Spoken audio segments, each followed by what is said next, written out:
వాక్యాన్ని అంగీకరించండి, మనుషుల్ని అంగీకరించద్దు.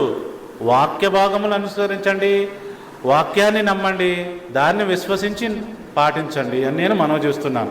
4వ శతాబ్దం వరకు ఎవ్వరూ కూడా వాళ్ళకి మనసులో డౌటే లేదు. ఎవ్వరికి డౌట్ లేదండి. వేరే దేవుడు ఉన్నాడా, ఇంక వేరే దేవుడు ఉన్నాడా, ఆ దేవుడు ఉన్నాడా, లేకపోతే మెస్సయ్య అనే దేవుడా, ఎవరికి డౌట్ లేదు. అందరికీ తెలుసు దేవుడు ఒక్కడే, ఆయనే ప్రభు అయిన యెహోవా.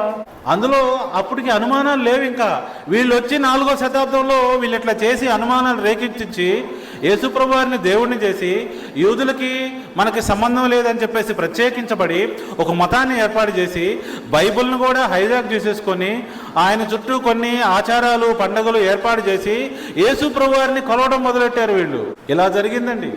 దేవుని యొక్క మొట్టమొదటి ఆజ్ఞని అతిక్రమించుచు యేసు ప్రభువారిని దేవుణ్ణి చేసి పూజించి ఆరాధించుతున్న వాళ్ళరా, కళ్ళు తెరవండి.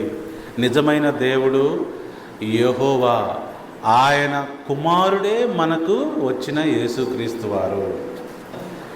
ఆయన సేవకుడు ఈయన ద్వారా మనందరము దేవుని రాజ్యము చేరాలి. అది శుభవార్త.